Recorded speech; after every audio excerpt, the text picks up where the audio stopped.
حضرت عبداللہ بن عمر رضی اللہ تعالی عنہ روایت کرتے ہیں کہ میں نے آپ صلی اللہ علیہ وسلم کے دور میں اپنی بیوی کو طلاق دی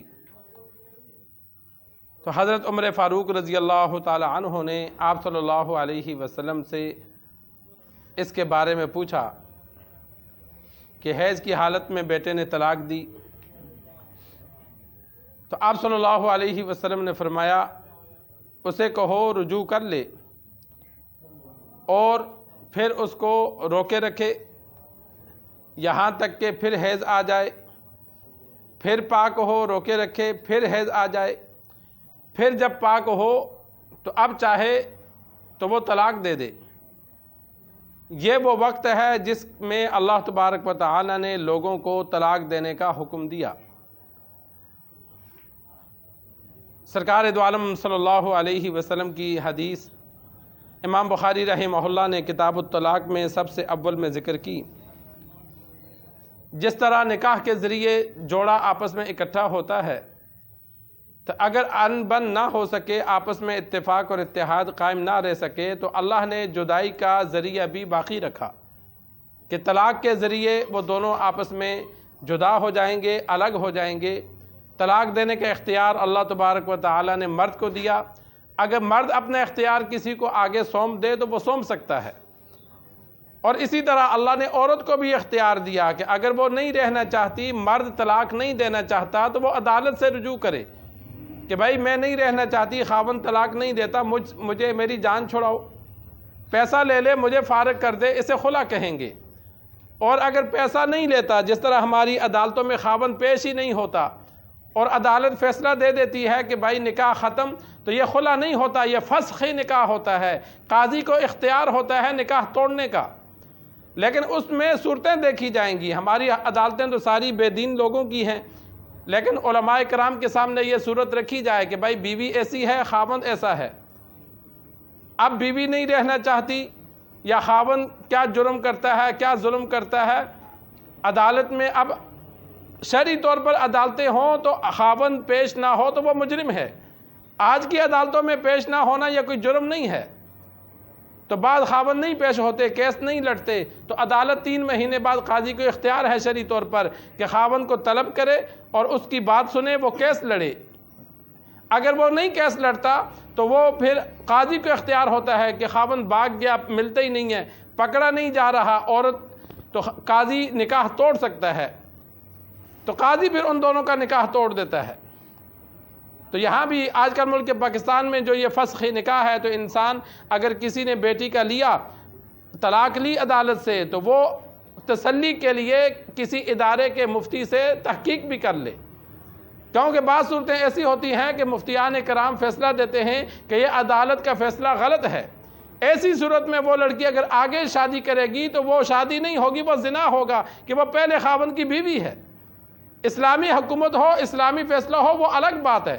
جب اسلامی حکومت نہیں ہے تو اسلامی فیصلے بعد ان کے نافذ نہیں ہوں گے، ان کے فیصلوں کو رد کر دیا جائے گا۔ اگر ہم ان پر عمل کریں گے اور دین والا عالم کہتا ہے کہ یہ فیصلہ غلط ہے تو ہم گناہ گار ہوں گے۔ تو اسی طرح یہ اللہ تبارک و تعالی نے ایک صورت رکھی، لیکن اگر شادی ہوئی، رخصتی نہیں ہوئی، نکاح ہوا، رخصتی نہیں ہوئی، تو پھر خاوند جب مرضی طلاق دے، اس کے لیے وقت متعین نہیں ہے۔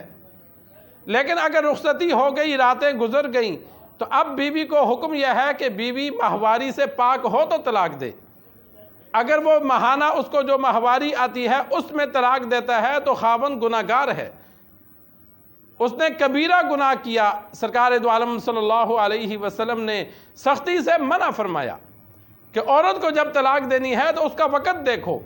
ہمارے ہاں یہ ہوتا ہے کہ ہم غصے میں نہ وقت دیکھتے ہیں، نہ دن نہ رات، نہ موقع محل دیکھتے ہیں، نہ آگے پیچھے کا سوچتے ہیں کہ طلاق کے بعد اس کا کیا نقصان ہے، میرا کیا نقصان ہے، یا ہم دونوں کے خاندان کا کیا نقصان ہے، ہم زبان سے نکال دیتے ہیں۔ ہماری اکثر طلاقیں ایسی ہوتی ہیں دین سے دوری کی وجہ سے، ورنہ شریعت یہ کہتی ہے کہ پہلے حد الامکان کوشش کرو اکٹھا رہنے کی۔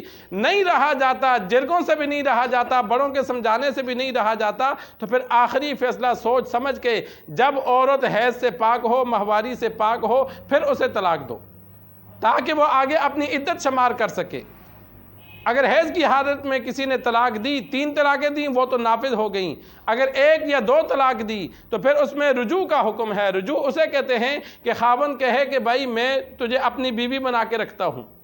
کسی نے اپنی بیوی کو 1 طلاق دی تو 3 ماہواریوں کے درمیان اگر وہ رجوع کر لیتا ہے، بیوی کی رضامندی ضروری نہیں ہے۔ مثال کے طور پر بیوی بھاگ کر یا ناراض ہو کر اپنے ماں باپ کے پاس گئی ہوئی ہے، یہ پیچھے سے 1 طلاق بھیج دیتا ہے، جس طرح ہمارے ہاں 1 طلاق کا نوٹس بھیج دیتے ہیں، تو اب وہ 1 طلاق ہو گئی۔ اب اگر یہ اس کو بیوی بنا کے رکھنا چاہتا ہے تو رضامندی ضروری نہیں ہے، 2 بندوں کو گواہ بنا کر کہہ دے کہ بھائی وہ میری بیوی ہے، میں نہیں چھوڑنا چاہتا، تو وہ 1 طلاق باقی رہے گی۔ 2 طلاقوں کا یہ مالک ہے، 1 ہو گئی وہ اس کی بیوی بن گئی۔ اسے رجوع کہتے ہیں کہ اپنے قول سے رجوع کر لینا کہ بھائی میں نہیں چھوڑنا چاہتا، یہ اب میری بیوی ہے، یہ رجوع ہو جاتا ہے۔ لیکن یہ 1 اور 2 طلاق پر ہوتا ہے۔ اگر 3 طلاقیں دے دیں پھر رجوع کا حق نہیں ہے، پھر عدت کے دوران بھی رجوع نہیں کر سکتا، عدت کے بعد بھی نہیں کر سکتا۔ اگر کسی نے 1 طلاق دی اور رجوع نہیں کیا، 3 ماہواریاں عورت کی گزر گئیں، اس کی عدت گزر گئی، تو اب یہ رجوع نہیں ہو سکتا، اب دوبارہ نکاح ہو سکتا ہے۔ 3 مہینے کی جو عدت تھی عورت کی، اگر عدت گزر جائے تو اس کے بعد دونوں رضامند ہو گئے تو اب خاوند بیوی کو راضی کر کے نکاح کرے گا۔ دوران عدت اس کو اختیار تھا کہ یہ رجوع کرتا، نہیں کیا تو اب نئے سرے سے نکاح کرے گا۔ اور وہ عورت اگر نہیں نکاح کرنا چاہتی تو وہ آگے نکاح کر سکتی ہے۔ 1 یا 2 طلاقیں دی، عدت کے دوران خاوند کی پابند ہے، عدت گزرنے کے بعد وہ آزاد ہو گئی، وہ اب آگے نکاح کر سکتی ہے، چاہے 1 طلاق ہوئی چاہے 2 ہوئی، اپنے خاوند کے ساتھ بھی دوبارہ نکاح کر سکتی ہے۔ تو یہاں بھی سرکار دو عالم صلی اللہ علیہ وسلم نے عبداللہ بن عمر رضی اللہ تعالی عنہ نے 1 طلاق دی تھی تو حکم دیا کہ بیوی سے رجوع کر لو، اس لیے کہ دوران حیض جو طلاق دی، حیض عربی میں ماہواری کے دنوں کو کہتے ہیں، تو یہ تو نے غلط کیا ہے، یہ گناہ کا کام ہے۔ دوبارہ اگر تو نے نہیں رکھنی تو جب وہ حیض سے پاک ہوگی پھر طلاق دے دینا، رکھنی ہے تو اسے رکھو، نہیں رکھنی تو طہر جب عورت پاک ہو ان دنوں میں طلاق دی جائے۔ اللہ سے دعا ہے اللہ ہمیں دین سیکھ کر سمجھ کر عمل کرنے کی توفیق عطا فرمائے۔